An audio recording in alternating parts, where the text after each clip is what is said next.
नमस्कार, स्वागत है आपका मेरे चैनल में। आज मैं आपके सामने फिर से बड़ा ही आसान 2 रंग से बनने वाला एक पैटर्न लेकर आई हूँ, जिसे आप अपने किसी भी प्रोजेक्ट में इस्तेमाल कर सकते हैं। इसको आप बच्चों के स्वेटर पे बनाइए चाहे बड़ों के, बड़ा ही प्यारा बनकर आता है और बड़ा ही आसान पैटर्न है। 4 सिलाइयों में ये डिज़ाइन रिपीट करते जाना है और बड़ा ही आसानी से और झटपट बन जाता है। इसके लिए मैंने यहाँ पे 11 फंदे ले लिए हैं। आपने अपने प्रोजेक्ट के अनुसार फंदे लेने हैं, पर 8 नंबर के फंदे लेने हैं हमें, तो उसमें हमारा ये डिज़ाइन फिट हो जाएगा। तो फंदे डालने के बाद हमने पहले बॉर्डर बना लेना है। आप अपनी मर्ज़ी से कोई भी बॉर्डर बनाइए और उसके बाद आगे हम इस डिज़ाइन को शुरू कर लेंगे। तो जो बेस कलर है आप उससे बॉर्डर बनाइए। उसके बाद जिससे दूसरे कलर से आपने डिज़ाइन बनाना है, जो 2 रंग लिए होंगे उनसे हमने इसको डिज़ाइन को शुरू करना है। तो एजिंग का फंदा आप बना लें, चाहे एक्स्ट्रा, चाहे आप 2-2 फंदे एक्स्ट्रा एजिंग के रख लीजिए, तो एक भी रख सकती हैं और 2 भी रख सकते हैं। उसके बाद हमने सीधे जो फंदा है उसे हमने इसको चेंज करके कलर को, डिज़ाइन को बनाना शुरू कर देना है। तो यहाँ पे पहला फंदा मैंने सीधा बुना और मैंने ये रंग चेंज कर लिया। यहाँ पे सीधी तरफ है, राइट साइड से हमारा पैटर्न शुरू हो रहा है। 2 फंदे हमने सीधे बनाए हैं, धागे को अपनी तरफ करके एक फंदा हमने बिना बुने उतारा है। फिर धागे को पीछे वाली तरफ करके अगले 2 फंदे हमने सीधे बुन लेने हैं। फिर हमने धागे को अपनी तरफ किया और फिर बिना बुने फंदा उतार के धागा पीछे करके अगले 2 फंदे फिर से सीधे बुन लेने हैं। इसी तरह से हमने पैटर्न की फर्स्ट रो को कंप्लीट कर लेना है।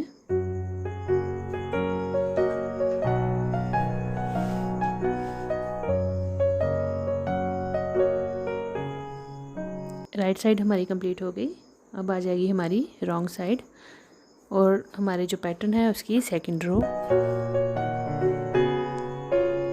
इसमें हमने सारे फंदे उल्टे ही बुनने हैं, पर जो फंदा हमने बिना बुने उतारा था उसको बिना बुने ही उतारेंगे। देखें, इस तरह से हमने 2 फंदे हमने उल्टे बुने। अब ये देखें, ये बिना बुने हुए फंदा था जो हमने ऐसे ही उतारा था।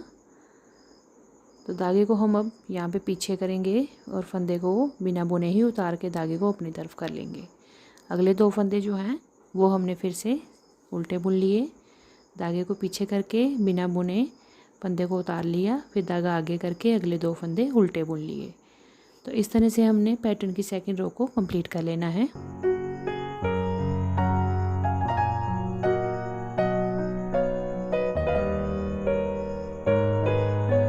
अब आ गई हमारी पैटर्न की थर्ड रो, तीसरी सिलाई सीधी तरफ से। अब देखिए, जो हमारी थर्ड रो है वो हमने सेम बनानी है जैसे हमने फर्स्ट रो बनाई थी। देखें, सीधे फंदे बनाए थे 2, उसके बाद धागा अपनी तरफ करके बिना बुने फंदे को उतारना है, धागा पीछे करके फिर अगले 2 फंदे हमने सीधे बुन लेने हैं।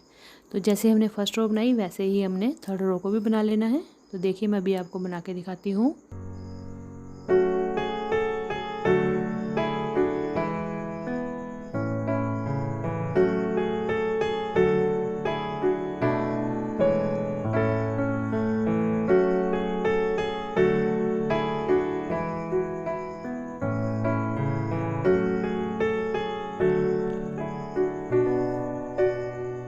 अब आ गई हमारी रॉन्ग साइड और 4th रो है पैटर्न की। ये देखें, इसको हम सेम बनाएंगे जैसे हमने सेकंड रो रॉन्ग साइड बनाई थी, वैसे ही हमने 4th रो रॉन्ग साइड बनानी है। 2 फंदे बिना बुन के उतारने हैं उल्टे, धागे को पीछे करके बिना बुने हुए फंदे को उतार के फिर अगले 2 फंदे हमने उल्टे बना लेने हैं। तो 4th रो हमारी सेकंड रो की तरह सेम चलेगी।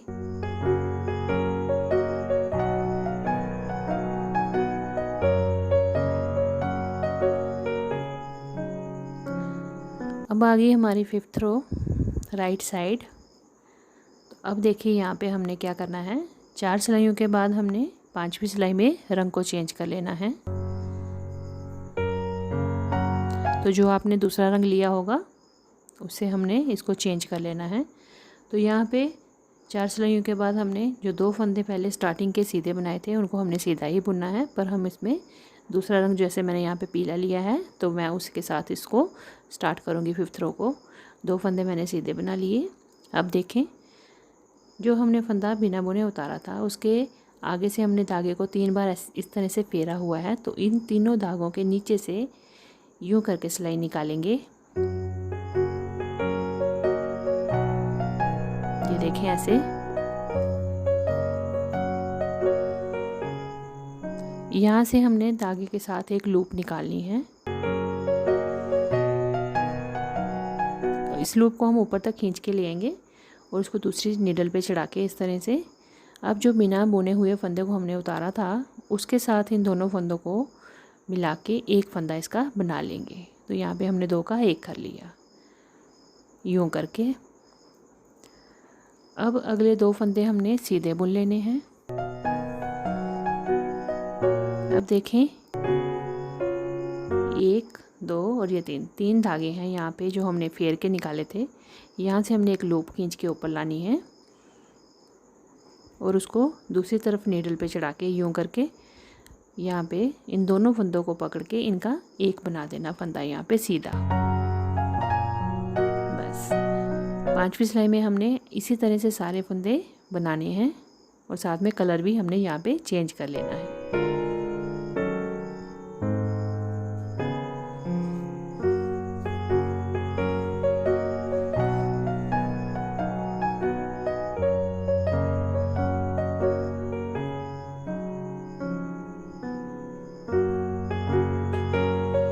सिक्स्थ रो आ गई हमारी रॉन्ग साइड।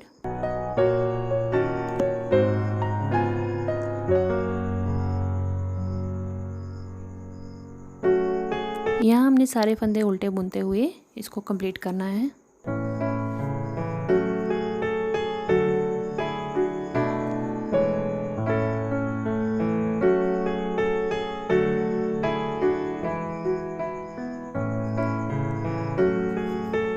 तो ये देखें 4 सिलाइयाँ बनाई, उसके बाद 2 के साथ हमने कलर चेंज किया तो इस तरह से इस पैटर्न की लुक आ गई। पीछे से भी बड़ा प्यारा दिखता है क्योंकि ये हमने धागा जो है साथ साथ चलाया हुआ है।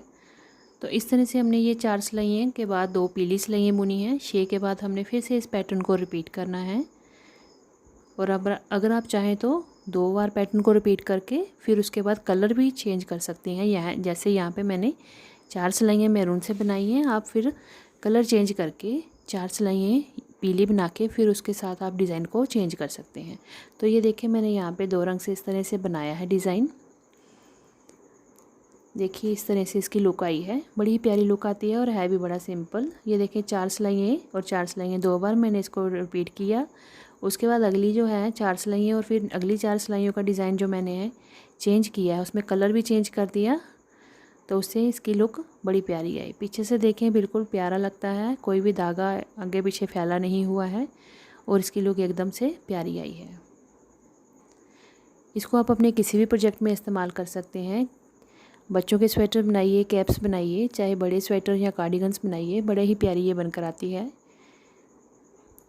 आप इसको 2 रंग में बनाइए चाहे 3 रंग में, बड़ा ही आसान है और इसको आप किसी भी प्रोजेक्ट में इस्तेमाल कर सकते हैं। 2 बार इस तरह से बना के आप कलर चेंज करके पैटर्न को रिपीट कर सकते हैं। आप चाहें तो इस पैटर्न के बीच में गैपिंग को 2 की जगह 4 सिलाइयों का भी रख सकते हैं, ये आपकी चॉइस है, पर बनेगा ये इस तरह से ही और इसकी लुक बड़ी प्यारी आएगी। ये देखें, अगर आपको मेरी वीडियो अच्छी लगे तो मेरी वीडियो को लाइक शेयर ज़रूर करिएगा और मेरे चैनल को सब्सक्राइब भी ज़रूर करिएगा। अगर आप इससे सॉक्स बनाते हैं तो भी बड़ी प्यारी आएगी और इसमें बच्चों की उंगल भी वगैरह नहीं फंसेगी। बड़ी ही आसानी से ये पैटर्न चढ़ जाता है और आप इसको अपने किसी भी प्रोजेक्ट में इस्तेमाल कर सकते हैं। तो चलिए बनाइए और शेयर करिएगा सबके साथ, कमेंट करके बताइएगा कैसे लगा और मिलते हैं अगली वीडियो में। धन्यवाद।